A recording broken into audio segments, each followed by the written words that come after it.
Bonjour à tous.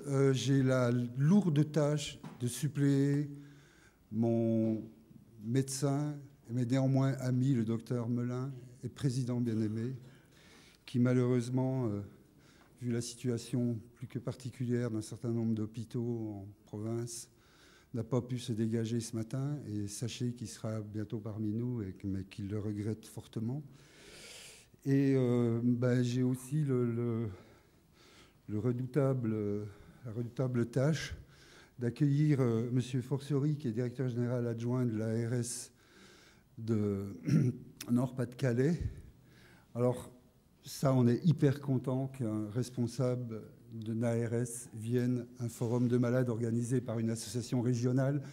C'est la preuve qu'il va y avoir des collaborations et on ne peut que s'en féliciter. Et je sais déjà les bons contacts qu'ont nos amis du Nord-Pas-de-Calais avec leur ARS. Et j'espère que ça va continuer, s'amplifier et qu'ils pourront travailler dans le même sens, continuer ce qui est déjà entamé. Par contre, M. Forciori a la redoutable tâche, et je le plains, de représenter notre ministre de la Santé, qui est quelqu'un de nouveau. Enfin, on en a deux, en fait. On a de la chance, on en a deux. Hein, il y a un grand chef et puis un plus petit chef, secrétaire d'État. Mais enfin, j'ai arrêté mes vannes. Il faut quand même savoir que j'ai un peu d'amertume quand je dis ça, mais chaque année, depuis 14 ans, on invite le ministre à notre forum. On n'en a jamais eu. On invite le directeur général parce que, faute de grive, on mange des merles. On n'en a jamais eu. On a eu une fois, pour le 10e anniversaire, le médecin qui est chargé à la Direction générale de la santé des hépatites, qui est venu, qui m'a dit en sortant, si j'avais su que c'était comme ça, je serais venu avant. Qu'est-ce que c'est bien votre forum? Bon. Cette année, notre médecin, qui est un type bien, vous l'avez rencontré, les militants, lors de nos journées de printemps, n'a pas pu venir. On ne lui a pas donné l'autorisation de venir. Et je dois dire qu'il y a du changement, on va attendre un tout, mais il y a quand même des tas d'engagements. On est au 3e plan national, hépatite virale B et C. Le premier plan a été créé en 1997. En même temps, il y avait une circulaire qui créait les réseaux ville-hôpital et les pôles de référence. Certains de ces réseaux, et nous le déplorons fortement, sont en voie d'apoptose, comme dit le professeur Trépeau, faute de moyens. Ils n'ont jamais été financés par l'État. Ils étaient financés avec le concours de l'industrie, que nous ne pouvons que remercier, parce qu'autrement, il n'y aurait rien eu de fait. Mais comme on vit des crises économiques terribles, ces choses-là se réduisent comme peau de chagrin. Et des réseaux sont vraiment menacés au niveau des existences, alors qu'il y a un vrai travail de fait dans ces réseaux et qu'il faudrait les soutenir, qu'il faudrait les faire travailler un peu plus. Notre ancienne ministre, Mme Roselyne Narquin-Bachelot, s'est engagée pour le 19 mai sur un certain nombre de points qui étaient clairs et que nous avons convenu avec elle que c'était bien. Hein. En particulier des choses qui traînent depuis longtemps, comme l'inscription à la nomenclature des méthodes non invasives de détection de la fibrose, fibrothèse, fibroscan, fibromètre, Epascore, et j'en oublie. Elles sont validées scientifiquement par la Haute Autorité de Santé, par des groupes d'experts. Et le malade, s'il va en bénéficier, doit toujours payer 60 €, voire plus. Quand on a des fibroscans dans les services, c'est une invention fabuleuse franco-française. Il devrait y en avoir partout. Ça devrait se généraliser un peu plus. Le prix a baissé. J'espère qu'on va développer ça un peu partout. Pareil, on ne sait pas comment la personne, l'infirmière ou le médecin qui fait passer le truc, on ne sait pas comment on peut facturer ça à l'hôpital puisqu'on est à la tarification à l'acte. Il n'y a rien de fait. On attend impatiemment ça puisque c'est un plus pour le malade. On attend aussi que... Il y a eu un groupe de travail du plan précédent auquel j'ai participé sous la direction de Mme Roudot-Toraval sur le dépistage de l'hépatite B. Une proposition d'algorithme a été déposée à la Haute Autorité de Santé qui devait le valider début de l'année 2009. C'est toujours pas fait, toujours pas inscrit à la nomenclature. C'est hyper important que le remboursement soit fait. À l'heure actuelle, le dépistage de l'hépatite B, contrairement à celui de l'hépatite C, n'est pas remboursé à 100%. Donc ça, c'est des mesures réelles qui traînent encore.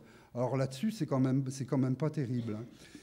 Il y a un groupe alors on a demandé plusieurs années, l'association SOS Hépatite. Non, on avait une superbe conférence de consensus en 2002. Cette conférence a eu des avancées considérables. Vous savez que dans l'hépatite, ça avance très vite, aussi bien dans les pratiques, dans l'accompagnement, dans les nouvelles molécules, dans la façon d'articuler les soins. Et donc, il faut revenir sur ces dispositions. On nous dit à la Haute Autorité de Santé depuis 4 ans, oui, mais c'est trop cher, ça coûte trop cher, ainsi de suite. Et là, ils ont quand même essayé d'organiser un groupe d'experts sur les recommandations de bonnes pratiques en matière d'hépatite C. Ce groupe a été défini il y a presque 1 an et demi. Il ne s'est jamais encore réuni, faute de problèmes. Bon, je ne vais pas m'étendre là-dessus, mais enfin, ça nous manque beaucoup quand même. Et puis après, je vais vous parler du budget des associations sur l'enveloppe qui est consacrée aux hépatites. Vous savez qu'il y a une enveloppe au ministère de la Santé qui comprend hépatite, maladies sexuellement transmissibles, enfin infection, IST, et sida. Je vais faire des comparaisons, ça ne m'amuse pas, parce que c'est des gens qu'on aime bien, avec qui on a commencé à travailler sérieusement, et dans certaines régions même étroitement. La principale association de malades contre le VIH, sur cette enveloppe, elle touche la coquette somme de 1,7 million.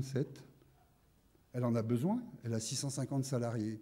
SOS Hépatite, on avait une convention triennale. 3 ans de suite, elle n'a jamais bougé, 120 000 €. On a 3 salariés. Vous voyez la différence. Alors, on ne va pas se montrer les plaies, on ne va pas faire des comparaisons oiseuses. Il faut traiter tous les malades, il faut traiter toutes les pathologies. Mais il faudrait un petit peu d'égalité, c'est dans la devise de la République. Un petit peu de fraternité aussi. On rame. Vous voyez, il y a les principaux responsables des associations régionales qui sont ici. Genre, on est tous usés, on est tous fatigués, on est toujours sur la brèche. On voudrait en faire plus, on voudrait faire énormément. On n'a pas les moyens de faire ce qu'on a envie de faire. Et ça, on n'arrête pas de le dire. Et alors, comble de bonheur, on a pondu des articles de presse, on a fait une lettre ouverte à la ministre. On n'avait jamais été reçu par un ministre. Et là, au mois de juillet, elle n'avait pas le temps de nous recevoir, elle était très occupée, je la comprends, ça peut arriver. Et donc, elle nous a confié une de ses conseillères. Nous sommes allés avec Eric, le docteur Lavin nous a accompagnés et une dame nous a reçus en nous disant déjà, voilà, moi il y a 16 mois que je suis là, mais je finis ce soir parce que je reconsidère ma carrière.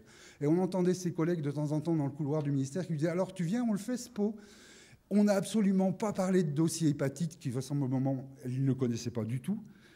Quand on lui a dit, la première chose qu'on lui a dit, c'est qu'on n'avait jamais eu de ministre. On aimerait bien avoir une ministre. Nous, on veut collaborer. On l'a prouvé, on le prouve depuis qu'on existe. Qu'on veut collaborer avec tout le monde, qu'on veut discuter avec tout le monde, qu'on est bien gentil. On est même trop gentil, à mon avis.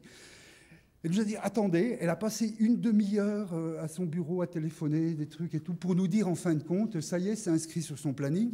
Mais de toute façon, elle est à Bangkok à ce moment-là. Puis nous, on se disait, elle sera peut-être même pas là, parce qu'on avait entendu parler depuis le mois de juin du remaniement. Et mais je dis, mais alors, si elle est à Bangkok, elle ne pourra pas venir. Oui, mais on ne sait jamais. Quand même, c'est fait. Vous voyez, c'est fait. Et puis, on s'est quittés comme ça. Je vous assure que j'étais pas bien en sortant. Mais pas bien du tout.